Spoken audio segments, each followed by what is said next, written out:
So there's a non-zero risk they could end up with a book full of flumps. Well, I hope they do.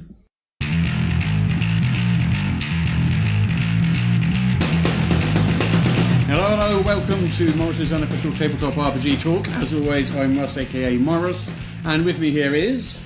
Peter Coffey from Southampton Guild Roleplayers. And I see you brought an Angus with you again. I know, I tried to lose him, but he just followed me here. Angus, once more we're feeding. Who are you and what are you?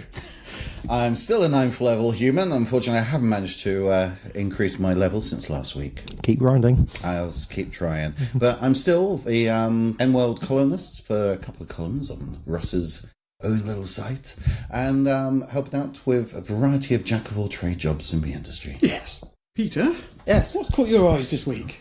Well, something that caught my eye was Boggins, Changeling. Boggins caught your eye this week. Boggins caught my eye. I was like, Boggins, that sounds almost right. Pray tell is a boggin. If Changing is believed, it's basically a sort of happy little hobbit. Or halfling, perhaps I should say, to avoid infringing upon the copyright of J.R.R. Tolkien. But I was so confused. That's not what I remember at all. So I did a bit of Googling, a bit of wikiing. I was thinking, Boggins. And I was like, no. The Australian chav, that's a bogan. It's an improvement on the old word larrikin. But that's not the word we're looking for now. And I was also thinking, Boggarts, the malevolent household spirit. Right. Steal your milk, scare your horses, and generally be a pain in the rear. Yeah. Boggarts, also known as bugbears, which of course, as you know, is an irrational fear. And of the same route, you go over to bog, which is a hobgoblin, medieval English, which leads us into the bogeyman, which I'm sure you're aware of is like a very well-known thing, as in like being scary and being out to get you. I think we know what a bogeyman is, yeah. Excellent. Bogeyman comes knocking at your door. Well, exactly. Hopefully we don't hear any knocking at the door during this podcast. Precisely. Bogeyman's never knocked at my door. I feel left out. Well, possibly it's because of your habit of sleeping completely covered by all the sheets, which, of course, has well known from the works of Terry Pratchett, will cause the bogeyman existential crisis. My next question is, how do you know how I'm sleeping? Anyway, moving swiftly on. Angus, what's caught your eye this week? The item that caught my eye this week was actually the Fall of Delta Green by Pelgrane Press. Oh, yeah. Now, the book is written by Ken Hite, who is a fantastic writer and many great things within the industry, especially with Cthulhu as well. Yes. And he's also the master of the Hawaiian shirt and cargo pants. He is, that's true. Yeah, Ken's Hawaiian shirts. Delta Green is traditionally being published by Pagan Publishing and Updream. So they've done a deal with Pelgrane to actually do a gumshoe edition of Delta Green. But as opposed to being a direct translation into gumshoe from the existing campaign, it's set in the 1960s. Do you want to explain quickly what Delta Green is? Right. Delta Green is a government agency in America that will investigate the Cthulhu mythos of a time. It was set up during just after World War II. Basically is a little bit like X-Files, but for Cthulhu mythos in many aspects, is the simple elevator pitch for it. Most Delta Green campaigns that are for regular Call of Cthulhu are set in the modern era, whereas this one has gone back in time, set it in the 60s, on the run-up to the fall of Delta Green, as the title is, where the organisation comes into a lot of trouble and collapses down. Things going off in Vietnam. There's a load of one-off adventures within there, as well as kind of like a campaign arc that you'll be able to play. And of course using the gumshoe system as opposed to Kojim's Call of Cthulhu system. That sounds really good fun. Yeah, it sounds really... It looked really good. So anything that Ken Hite writes is bound to be very good. Right. Okay. Well, my thing is a game called Dusk City Outlaws. This is by Rodney Thompson, who you may know from such shows as Lords of Waterdeep. Also, he worked on D&D 5th edition, and I believe he worked on the Star Wars, Wizard of the Coast D20 Star Wars RPG before that. He left Wizards, I think it was about a year ago, to work for a video game company, but he also set up his own kind of little indie RPG company he could keep working in the industry. His first product was a Kickstarter, and he produced this Dusk City Outlaws game, which I backed, and this arrived a few weeks ago. Nice. I haven't had a chance to play it yet, but I have looked at it, and I got to say, I really, really, really want to play it. It's a glorious box set as well, isn't it? It's gorgeous, yeah. So we've got a box set, you've got booklets, you've got tokens, you've got dice, everything you need in the box. So is it an RPG or? Yeah, so it's quite an interesting RPG. So it's kind of... It looks like a board game, I'll be honest. It's a bit like a film. Oh, yeah. If you think of like a sort of heist film. Yeah. Ocean's 8. Yeah, think of Ocean's films, or maybe sort of a little bit like a sort of Firefly robbing the train, or any kind of sort heists. Yeah. So it's So Solo, for example. So it's medieval heists. Yes. And nice. Each character starts off with like a specialty. And you're also a member of one of various factions, and those two things sort of contribute towards your character.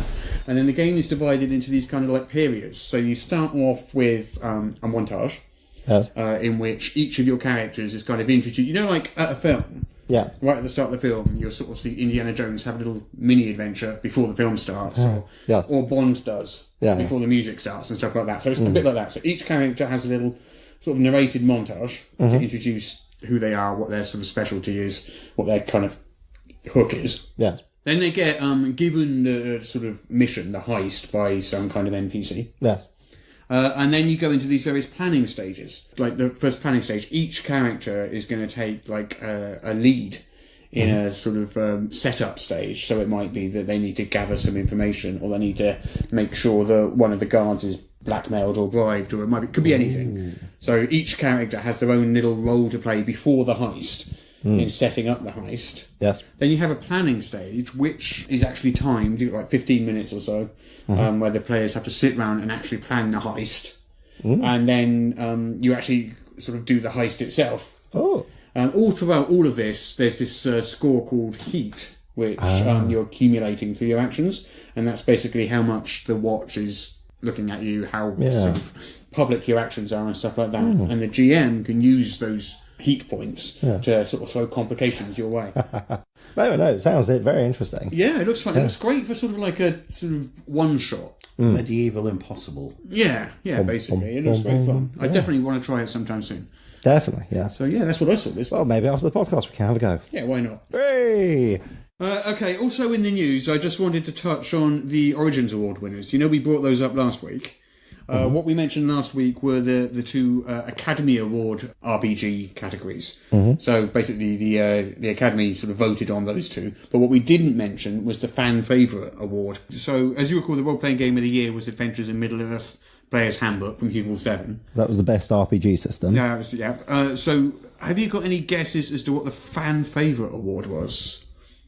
Oh, a tricky one. Yeah, there was a lot of very, very good choices in the categories, wasn't there? Strong choices. We had things like Blades in the Dark, Tales of Equestria, My Little Pony, Traveller Basic Set, Starfinder. Vault, I think, as well, yeah. Actually, two that, for some reason, I accidentally missed out last week, that were on the tab were also Star Trek Adventures and Tales from the Loop. So I'm going to go for Tales from the Loop, because that is an excellent game and has done so well. What's your guess? There's just so many. You know what? I don't even know. Shall I tell you what my guess is? What's your guess? Right? My guess is Starfinder. Your guess? That's my guess is Starfinder. Right. So should we see who's right then? Who's right? We've no idea, Russ. Who could it be? let me have a look. Goodness, look at that. It's Starfinder. I call insider knowledge there.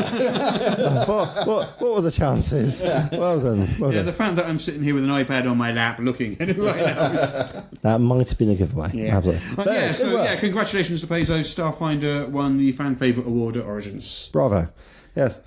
Origins, was there not some unpleasantness went on around there as well? Yes. Do you want to talk about that? Well, I don't have any primary sources per se, but I heard there was a report of a board game designer or something going around asking if people would like to, quote, playtest his erect penis. Sounds charming. Yeah, what passes through people's heads that they think this is any sort of acceptable behaviour? It seems because, on the N-World we frequently report on sort of harassment issues at various conventions and so forth, and it comes up really well, I say far too frequent, even once is too frequently. But, Yes. it comes up frequently. PaizoCon last year, obviously Origins, as you mentioned just now, and other conventions going back over the years. Yeah. So this particular one, so what's been the fallout of this? What's happened? At the moment, I've heard that Origins have investigated and they're taking steps. Yeah, they've issued a statement saying they're investigating and want anybody with information to come forward to talk to them.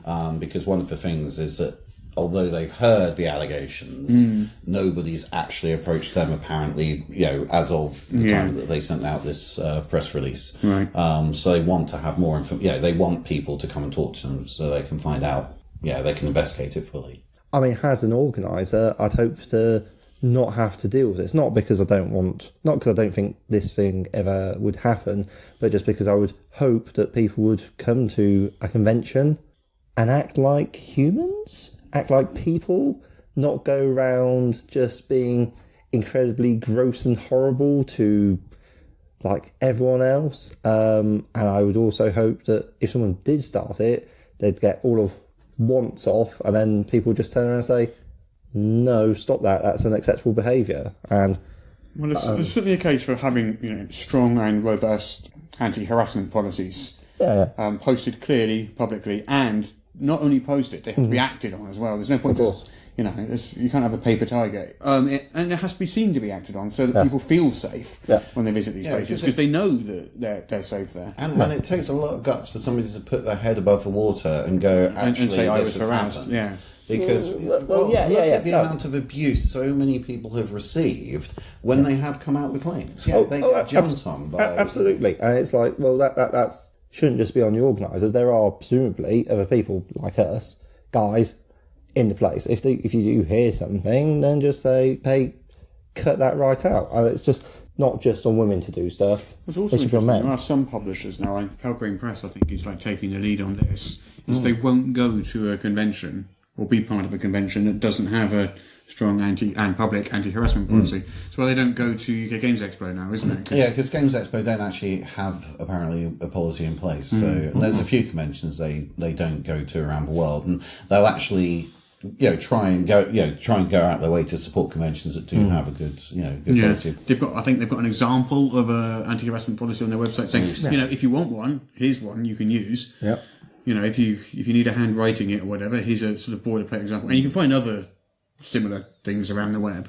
And of course, Origins harassment wasn't the only harassment thing that was actually in the games news over the last 7 days. Really?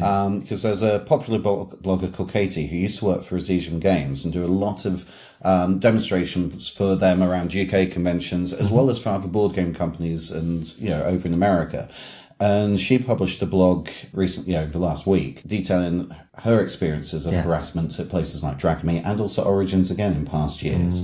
And highlighting how much more can be done. So that's another blog that I would suggest people go and have a look, because she's been very open about her experiences as well. Yeah, I think some of the initial misreporting happened, and they said it was her that it happened to.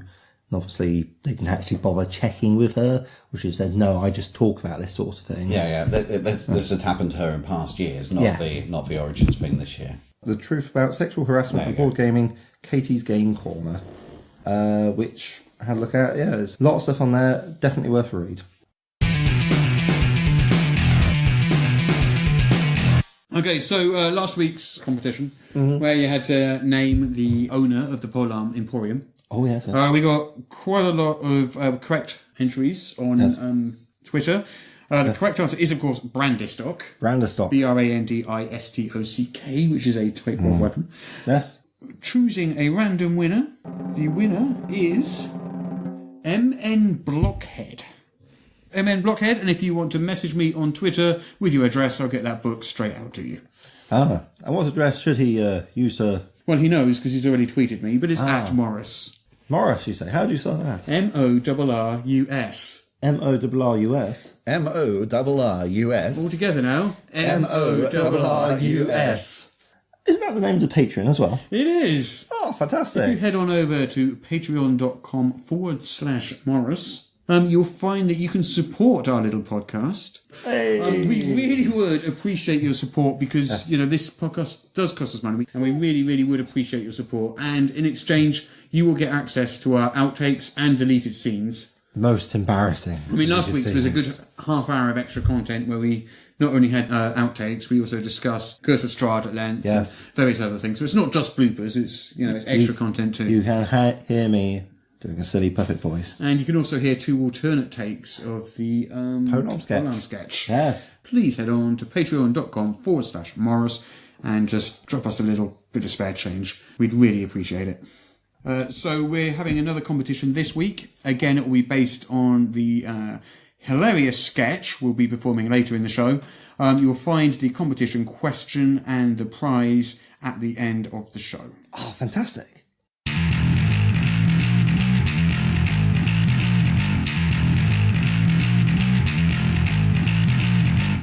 Shall we do our favourite game in all the world? Our favourite game in all the world? Yes, guess the Kickstarter from being told just the name. Oh, fantastic. That is a good game. That is the best game. As always, Angus, you cannot play this game. I know. Because we are basing it off the column that you wrote. Unfair. And if you were to play it, that would be cheating. Are you ready, Peter? I'm born ready. Let's do it. Okay, then your task, if you choose to accept it, and I know you do, is to describe these RPGs based on just their title. Item number 1. The Book of Many Things. Well, since that sounds heavily related to the Deck of Many Things, I'm going to guess it's some sort of 5th Ed supplement, possibly being full of things that one would find in a dungeon or something like that. 3 out of 10. 3 out of 10. My best score yet. I'm going to give you those 3 points for picking up on the word many. Many? In that there are multiple items within the book, but nothing else was correct. Oh, okay. Marvellous. So it's not 5th Ed? It is not 5th Ed, it's Pathfinder. Clearly it is not completely different. Things you would find in a dungeon. It is races, classes, archetypes, convergences, feats, spells, new items, and magical locations. There's actually 2 volumes of it. Ooh. First volume's available now, that they'll be sent out after campaign finishes. Mm-hmm. Our second volume will be hopefully released around October time. Yes, let's do it. Right then, the next one. Okay, Peter, what is this? The Mountain Witch, Samurai Blood Opera in Mythical Japan. That's a cracking title, I'll tell you that. It's a great title. Yeah. Okay, so we've got Mountain Witch, Japan, Samurai, Blood Opera. I'm going to say it's some sort of orientally themed game. That's a good guess. Good guess. Let's see, Mountain Witch. It's probably going to be one of your more story-driven games, I feel, rather than your general hack and slash.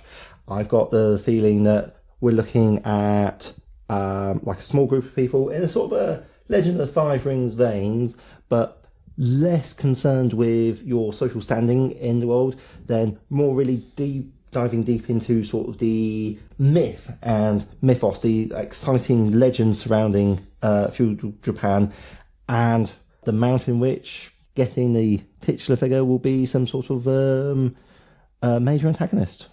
Okay, well, I'm going to arbitrarily give you 7 out of 10 for that one. Oh, my worst score yet. That's not bad, that's not bad. Wait, are the numbers supposed to go up or down? I assumed I was supposed to get the lowest score popular.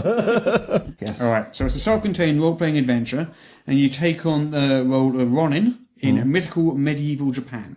Do you want to add to that, Angus? Yeah, The Mountain Witch actually originally came out in 2004, so it's a reprint of one of the original wave of indie games that started a lot of the kind of like the indie movement. It came from kind of like the Forge website at the time, which was a very, very big forerunner of the movement as well. It was one of the classic games. It was the, kind of like you had Spirit of a Century from Evil Hat, Dogs in the Vineyard, My Life with Master. Mountain Witch was one of those big games that was very heavily sought after back in the day. Yeah. Unfortunately, it went out of print, and due to the personal circumstances of the author, it just vanished. It wasn't available electronically or anything else. He's now back. He's now redoing the game again, and for the first time it's also got a deluxe box set that looks really, really good, as well as a reprint of the actual book itself.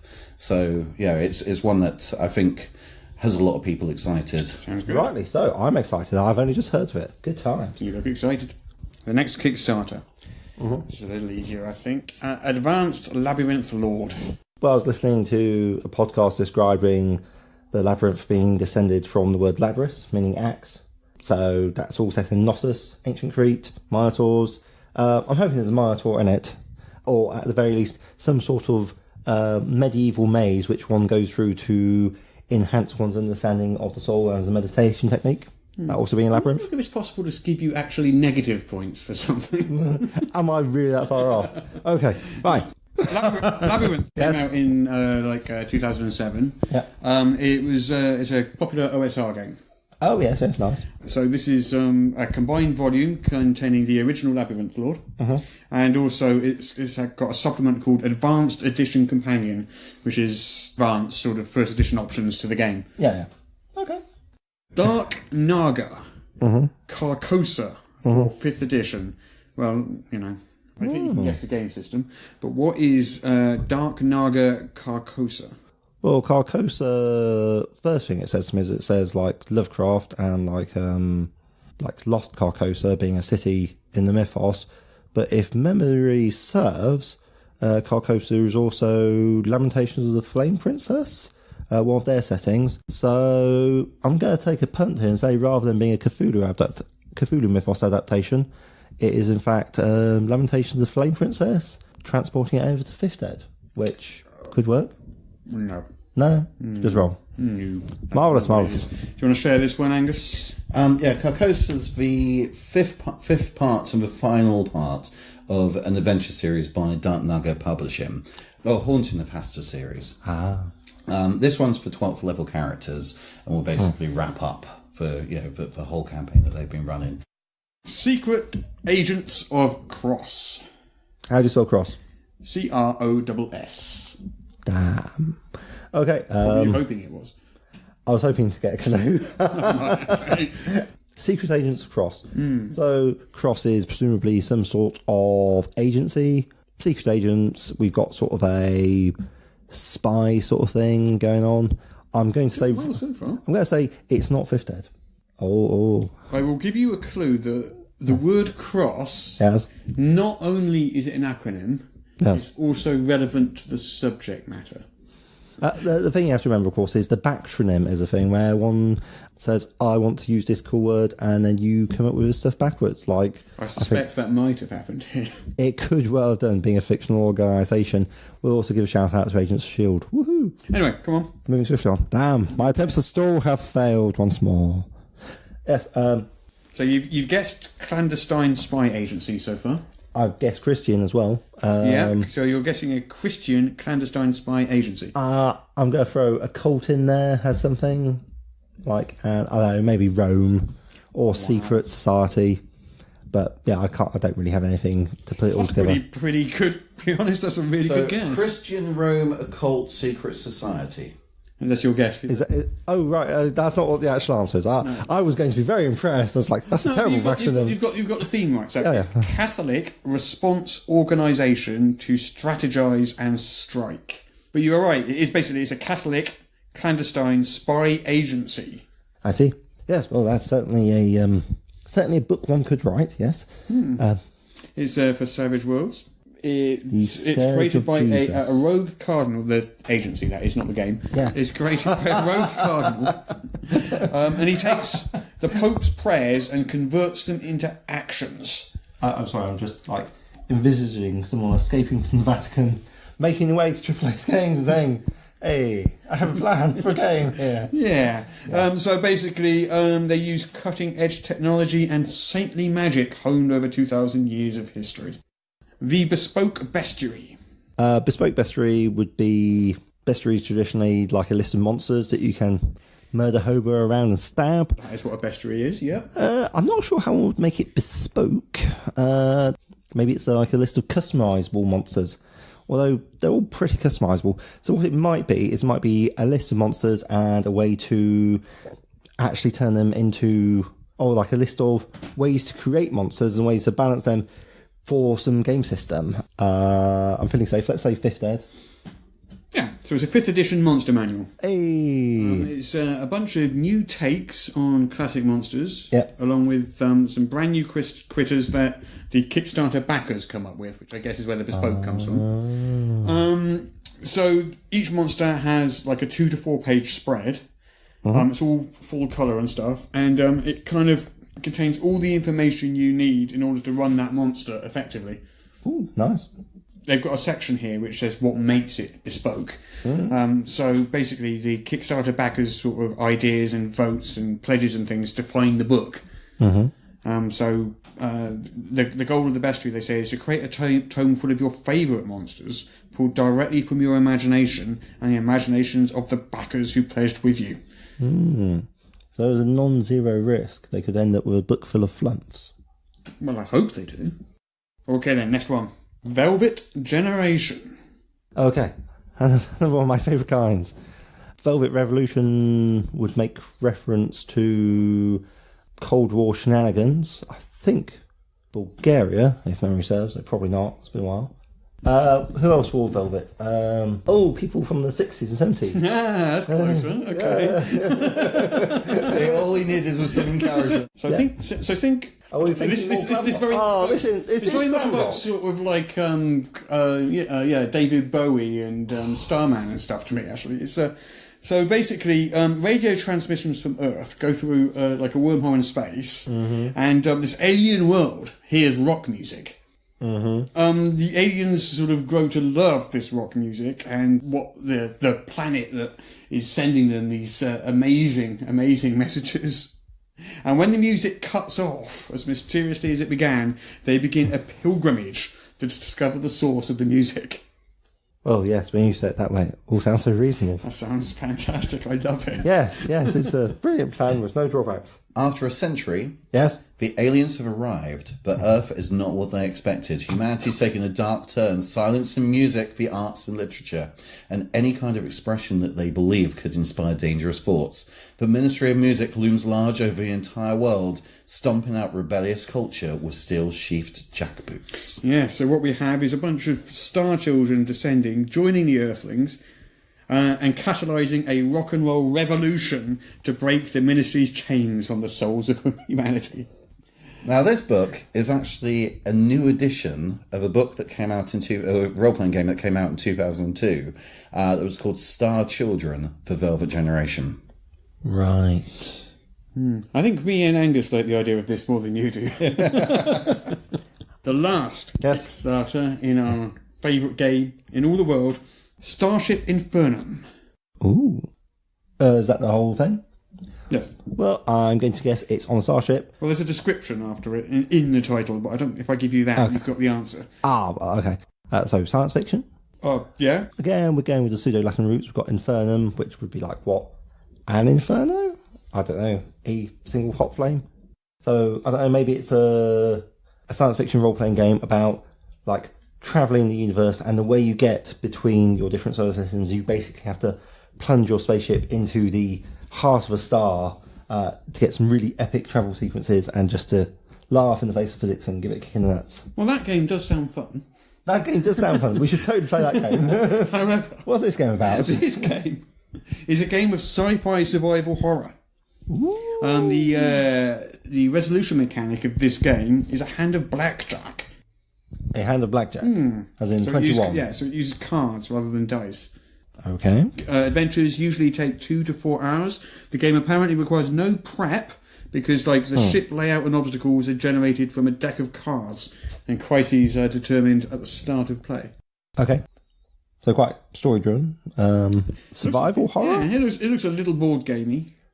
Yeah, well, yeah, I mean, if you've got survival horror going on, you're going to need to be able to track resources for, I guess, oxygen, as well as food and water and so forth aboard a starship. So that will give you board game elements. It's interesting. Anyway, that is the end of our favourite game in all the world this week. Oh, say it's not so. No, until next week. Until next week. We'll discover some more exciting Kickstarters and see if you can guess what they are just from the title. Hooray!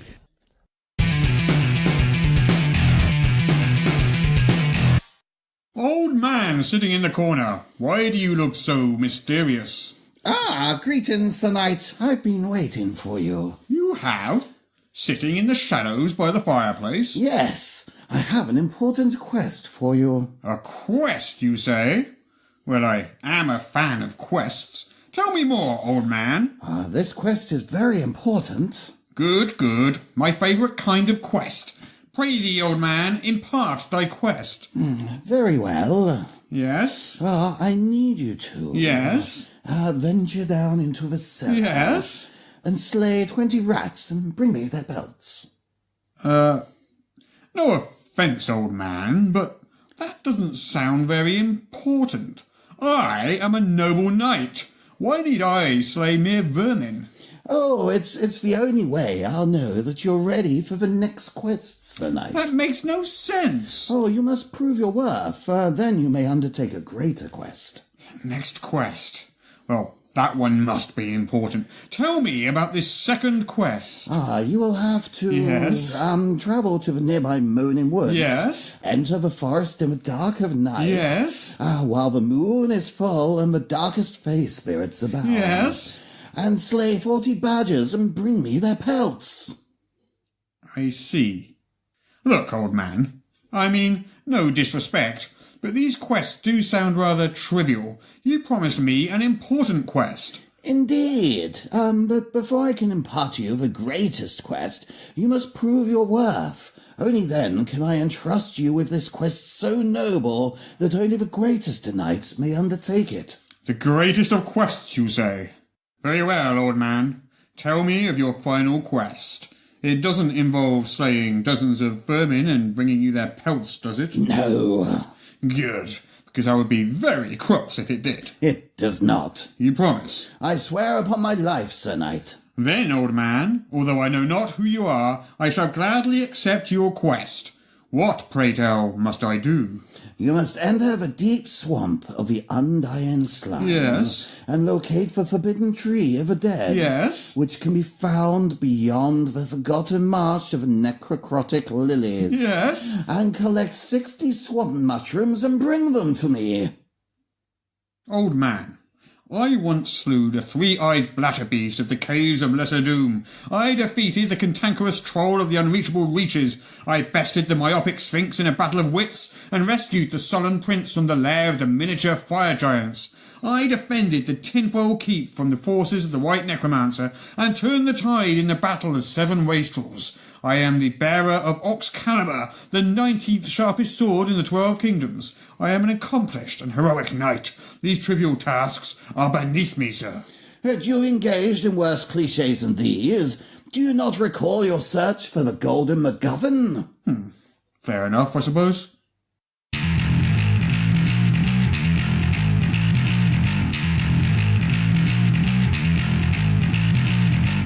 So, this week we're going to talk a little bit about the size of the tabletop role-playing game market.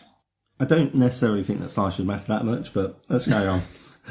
So, Peter, at a guess, how big would you say the tabletop role-playing game market is? I don't know, on the order of tens of millions? Not bad, and I can tell you how big it is. In 2016, 2017, according to ICB2, the North American market was worth $35 million. Oh, okay. That is of a hobby games market, which is worth about $1.4 billion. Oh, okay, right.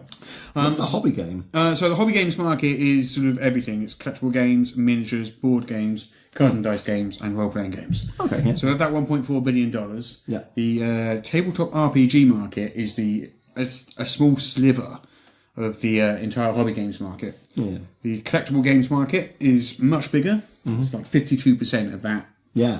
Wow. That's stuff like Magic, yeah? Yeah. Okay. And then you get the miniatures games, another 15% roughly.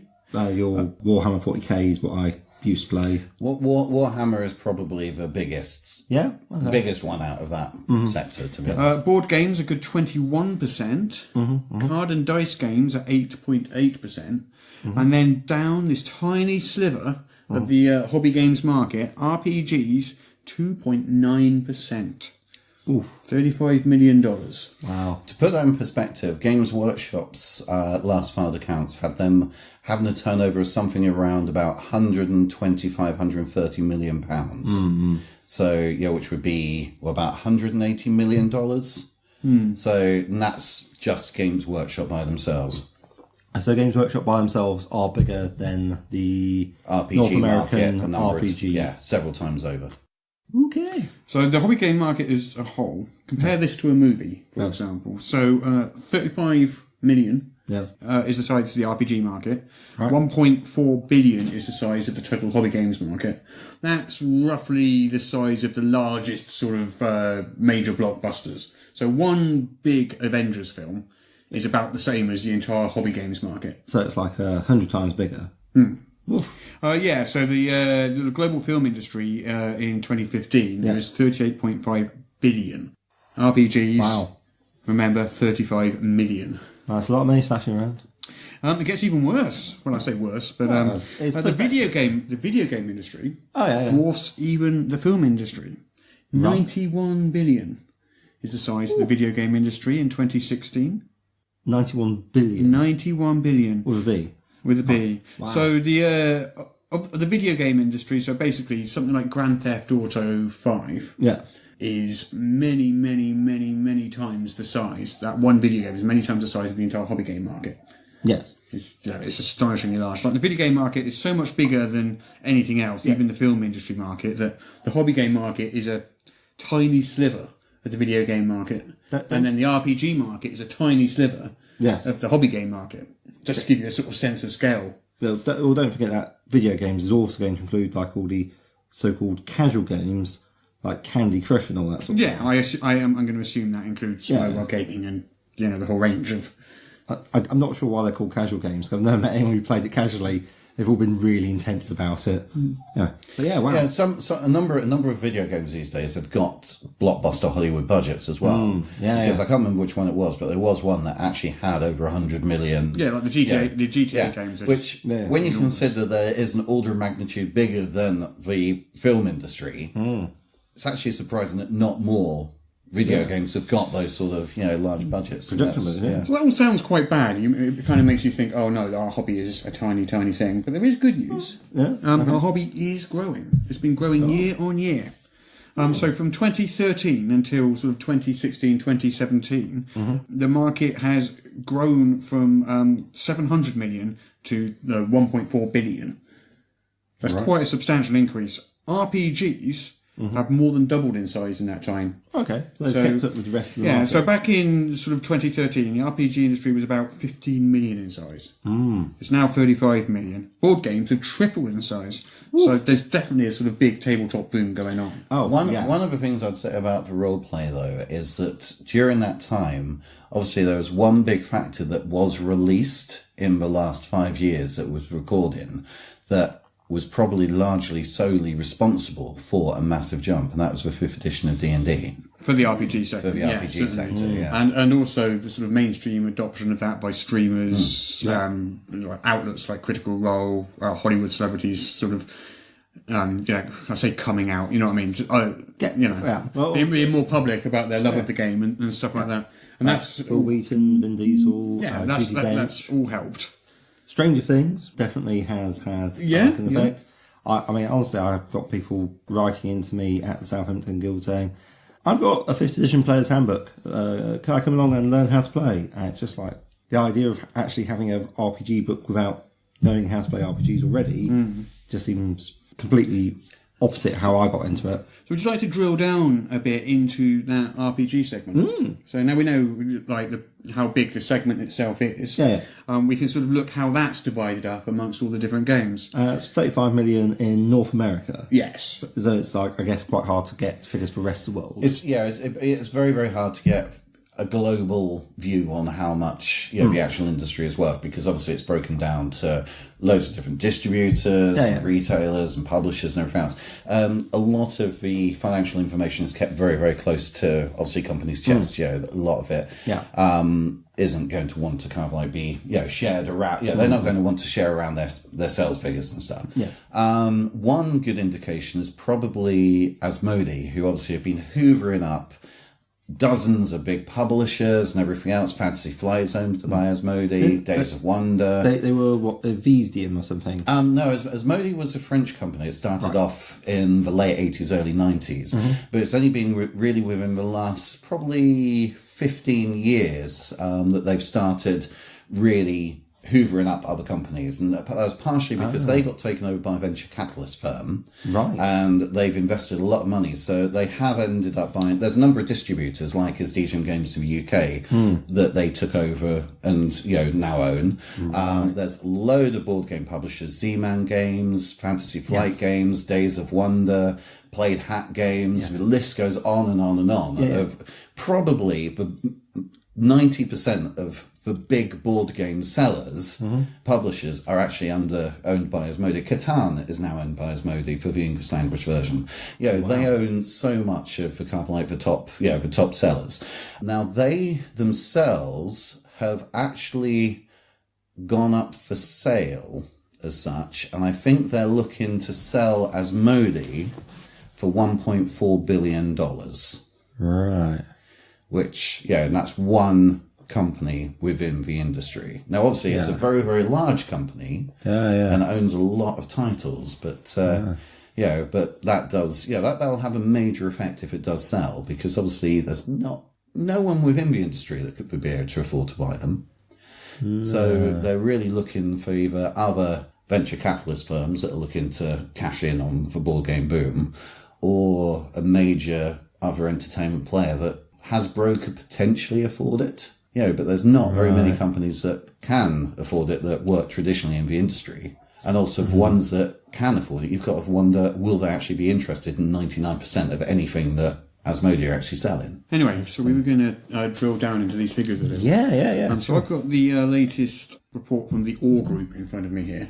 So the Orr Group are the company that runs probably the most popular tabletop role-playing virtual application, Roll20. Oh, yes, yeah. And they periodically release their sort of usage stats to give you sort of insight into what games are being played online. So this isn't necessarily an accurate representation of what's being played at home, but it's the best sample we've got, so it's all we can work with. So this is like online games played through Roll20. Yeah. Okay. Yeah. So they've got a sample size here of nearly 130,000 games they're using. Okay. And they report that, as expected, 5th edition, D&D 5th edition, is way out ahead. Yeah. That takes up 60% of the market. Nice. Now, I think you can probably guess who's second. Is it Pathfinder? It is Pathfinder with 10% of the market. So D&D is 6 times the size of Pathfinder. Wow. And that's D&D 5th edition. That's D&D 5th. Yeah. Now, the interesting thing is, after Pathfinder, you get D&D 3rd edition, 3.5. Ah, yes. It's the 3rd most popular game played on Roll20. Right, okay. Before any other game at all. We're still talking flavours of D&D, essentially, because Pathfinder is D&D 3.5, sort of, or what that evolved into. Yeah. So the top 3 we got D&D 5th edition, 60% of the market. Pathfinder, about 10%. D&D 3.5, another sort of just under 4%. Right. So we're at nearly 75% of the market now, and we're still talking basically flavours of D&D. Then we get into the 4th position, but now we're the under 3%. Nothing else we're going to mention is going to sort of break the 3% mark. Yeah. Call of Cthulhu is currently number 4, but that's just had a sort of like sudden rise this quarter. Okay, yeah. At 2.5%. Warhammer, 2%.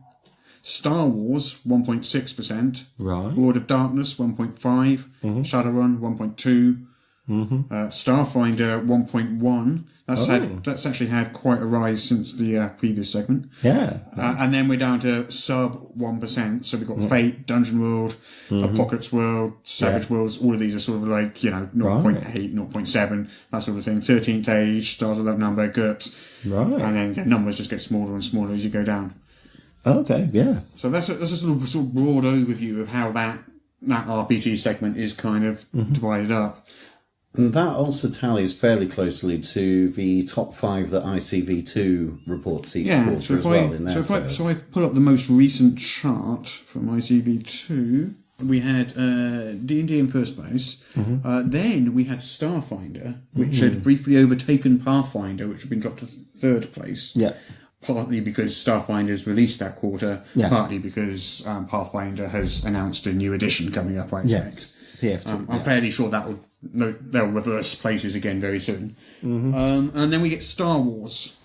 Oh, okay. Fantasy Flight Games Star Wars in using the Genesis in system. fourth place. Interesting. Well, yeah, it's interesting to see that Starfinder outpaced Pathfinder. This was fall 2017, those rankings.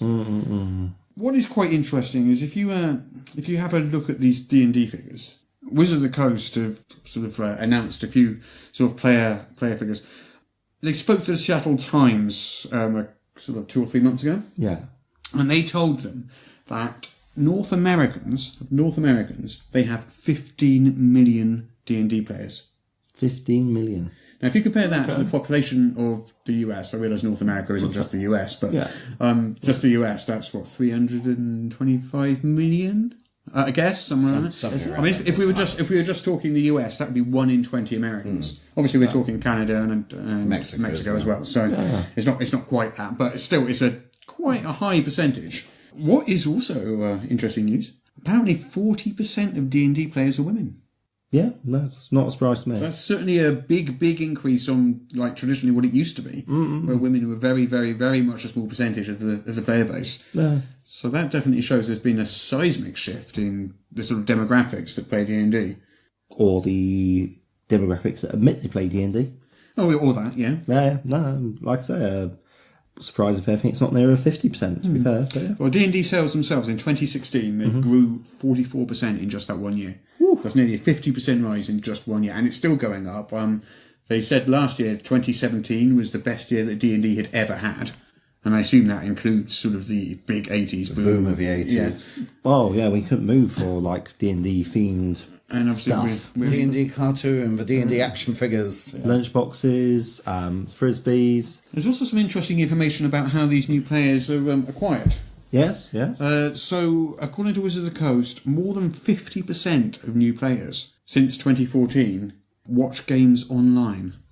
Oh, okay, like... That shows just how significant the streaming segment is and how important it is to sort of player acquisition and things like that. Right. Certainly for those of a younger generation, the teens and 20-somethings. Yeah. Because I think what a lot of people don't realise is how much things like YouTube and Twitch and stuff is the source of media that a lot of under 25s use these days. Because I was chatting to a friend at UK Games Expo, which was the other month, and they said that in the morning their kids come down, they don't switch on the telly, they switch on the telly, but they go to the YouTube app on the telly and just look at their idols are YouTube presenters. That I think is something that a lot of people in their 30s and above probably don't appreciate the way that the actual media and entertainment has shifted into so much of the online stuff, which obviously D&D is showing through to pick up through Twitch and everything. Well, I think it's not just D&D using Twitch to sort of showcase their games, and it's not just Wizards of the Coast doing it, it's the fans playing Wizards of the Coast games. Wizards of the Coast sort of sponsors a few major shows, and Critical Role.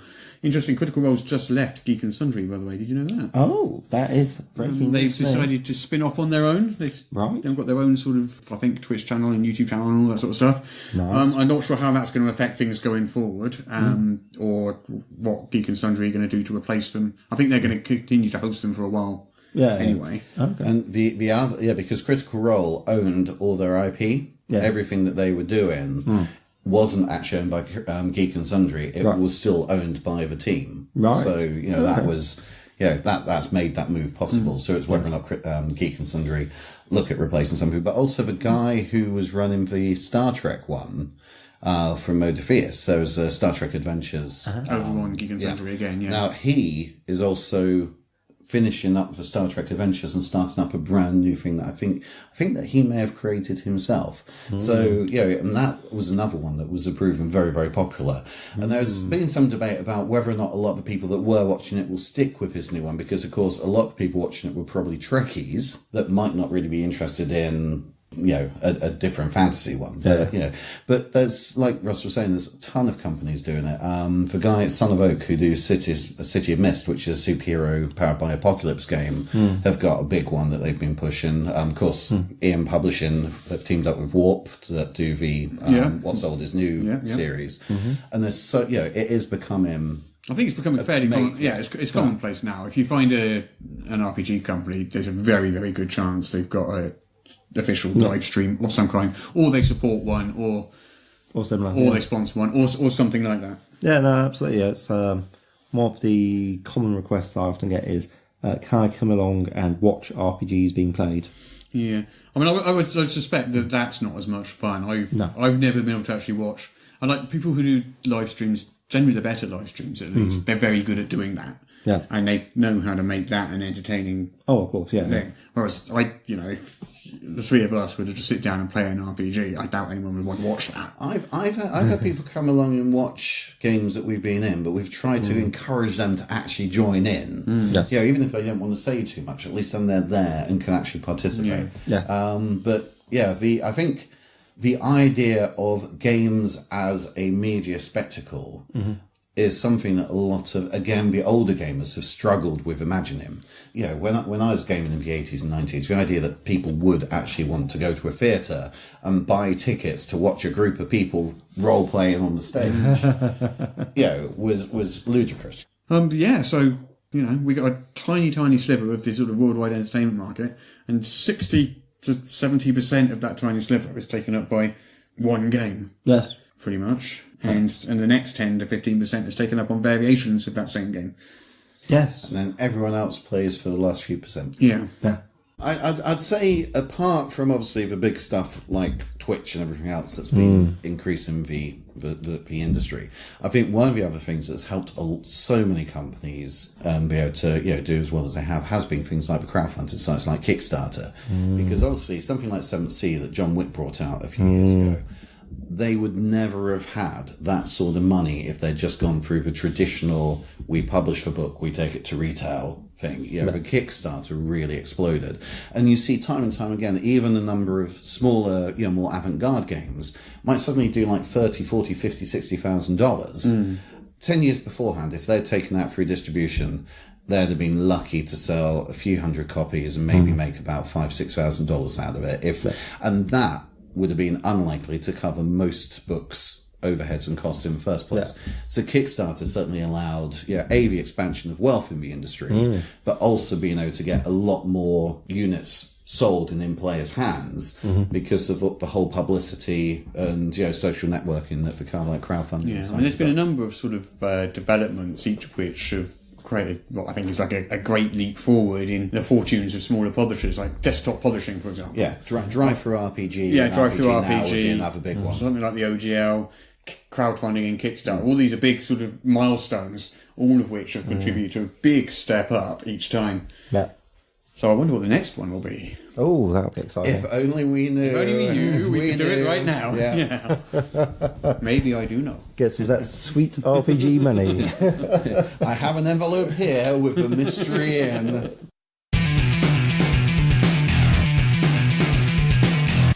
So we have a couple of Twitter questions here. You can of course send us these questions via Twitter, via the Facebook group, which you can find linked off of our Podbean page, which you'll find at morris.podbean.com. Morris.podbean.com. Yep. So we've got a question from Joe at Joe RPGs. Interesting. Joe wants to know favourite random monster and why. So Peter, would you like to go first? I'm going to go with the Sturge. Why?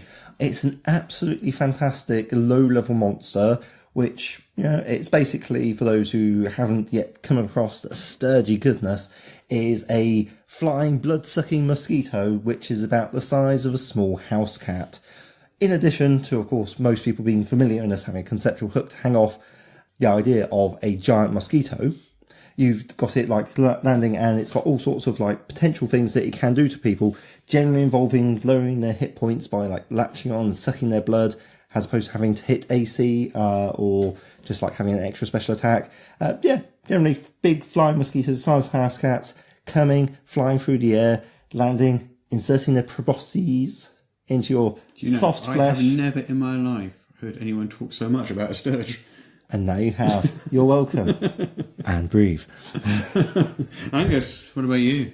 I think probably the gelatinous cube caused a hell of a lot of problems for us when we were younger. They seem to be everywhere and were a real bugger to try and get rid of. The floating skeleton. And actually, within the last few days, I think Phil Reed, who now works as at Steve Jackson Games, pretty sure he was completely teasing about it, and it's not going to happen. But he was saying that he really wanted to write a new RPG, just a little teaser, a silly little RPG where you play the gelatinous cube. I say, yeah, I get it. So my favourite random monster, which I think is an amazing one to put on a random encounter table. Probably you can interject this into any adventure, probably low-level adventures. It's perfect for low-level adventures. Come up frequently, I think. Is the Orcus. I like to introduce, say, perhaps 2d6 Orcuses into a low-level encounter. Orcus, as you know, is a demon prince. Yes, I thought that's what you meant. Yeah. I find that spices up. That's my favourite random monster. So we've got another question. The next one is from our friend Triumvine, who said those lovely things about our sketch last week. I like them better already. Triumvine wants to know, what's the single most useful thing players can do to become better as a player of tabletop RPGs generally, rather than from just one specific system? And I think the answer to that one's fairly easy. Try and play lots of different RPGs rather than just sticking with one system. I'm one of those people that for many years I only played D&D. And I sort of couldn't even imagine playing other games. I just got pretty much stuck in, and I enjoyed it very much. I wouldn't take that back, but in the last sort of decade or two, I've expanded interests. You play Pathfinder as well as D&D. I play Pathfinder as well as D&D. And also I play D&D 2nd edition, 3rd edition, 3.5, 4th and 5th. Basic. I had no idea. I did. Yeah, that's a bit harsh. He's not basic. Calm down, Angus. Amount of versatility, you say. Yeah, so my suggestion is to play as many different RPGs as you can. If you can play one-shots, play them at conventions, play them with different people, because every time you play with someone different, you're going to learn something new. Yes. If you just play the one game with your own group, that's perfectly fine, and you can have great fun. And I know people who've had groups going for 30 odd years. My Thursday night gaming group's been going for nearly 20 years now, and that's totally fine.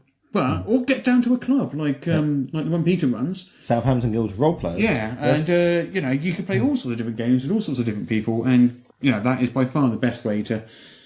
Yeah, no, it's true. In fact, one of the things we're doing at the moment, because we're a role-playing game club, is there's a tendency with them to sort of you go and sit down at a table and then you're there for the next 5 years. So what we're actually doing is doing a big reset. We're sort of synchronising all the games again. So that each campaign should be about 6 to 8 weeks long. And then that means that GMs can get to play different games, which is always a good way to improve your gaming. And also that other people can try out different systems. So, yeah, it's like a game of musical chairs. After 6 to 8 weeks, everybody moves around to different groups, different GMs and everything else. That sounds very athletic for this club, I assure you. This is a completely different subject. I asked a question of my GMs at the club. Okay. Yeah, which was, one of my players can't make all sessions, often having to cancel at the last minute. How should I handle this? You could behead him. I guarantee he will not cancel ever again. That would be effective. Here's my thoughts on that. So things come up in people's lives. That's fine. It happens. I've had to cancel. Everyone I know's had to cancel from time to time. I think as long as you give notice, yeah, and you're not one of those people that just don't turn up and just ruin everyone else's evening. It is a social commitment. Yeah, and you are as long as you give notice, fine. Just work your way around it. But I think it's if someone has to cancel at the last minute, and there are a lot of very good reasons to cancel at the last minute. Job like working for National Health Service, having to work late at night, IT professional on call, you work in the service industry. I think with those things, it's the same rule, though. I mean, as long as you're upfront with people about that's my situation. Some weeks I'm not going to be able to make it because I have to work, because that's the nature of my job. As long as people know. And I think it very much depends on the game and also the group as well, because we've played in groups where we have a minimum required players. So if we have one cancellation, we're still going to do it. If you have 2 cancellations, basically we'll aim to get down to at least 3 players and a GM. We've also played in groups which we haven't managed to get quorum for 6 months in a row. You've got to make the calls, but how to actually handle it, that very much depends on the actual game, because some campaigns it's so crucial to have the individuals there, especially if it finished on a cliffhanger or something like that. Yes. Other games, it's very easy to have them kind of like, fade in the background. Yeah, certainly in my games, if someone's not there, you don't mention it in game, and if they turn up the next game, you don't. It's just it's not background element. There's no explanation needed to why they've managed to suddenly appear in this locked cell where everyone else is. They just are. Now, Monty Cook's Invisible Sun, they've got a really cool mechanic in there because the whole thing's about different realities and stuff. So if one of your players can't make it, they just fade out of reality for that session. Nice. They're just not there. They're gone, and then they'll come back again. But so there's mechanics like that. The coolest one I think I saw was through Dead Gentleman, who's a film production company. They did the gamers, but what they had is to symbolise this person hasn't been able to come to game session. They carried around a cardboard cutout of that character. And I thought that was very, very cool. Obviously, unrelated to actual tabletop RPGs, but very, very cool. Indeed. Okay, that's GM advice segment over for the week. As always, send us your GM questions. We don't promise to be accurate or even competent, but we'll give it a go. Competition time! Woo-hoo! So as promised, here is this week's competition.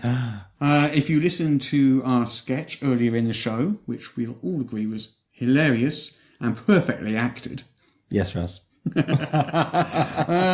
You all no doubt have memorised all the finest details from that sketch. The prize this week is a softcover colour copy of Now, the modern action role-playing game. Woo!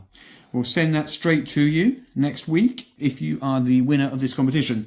As before, you can tweet the answer to me at Morris. MORRUS. MORRUS. All together now. MORRUS. Or you can post it on our Facebook group, if that's easier for you. The question is as follows. Where did the three-eyed blatterbeast live? Where did the three-eyed blatterbeast live? Tweet or Facebook your answers to us. We'll announce the winner next week. Competition deadline, Friday, midnight GMT. Yes.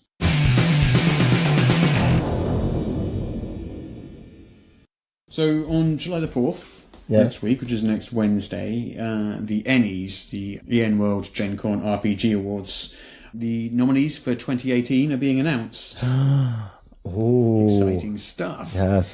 We'll be recording the episode in advance, obviously, and we'll be releasing the episode on Wednesday where we will discuss those nominees in our Ennies special.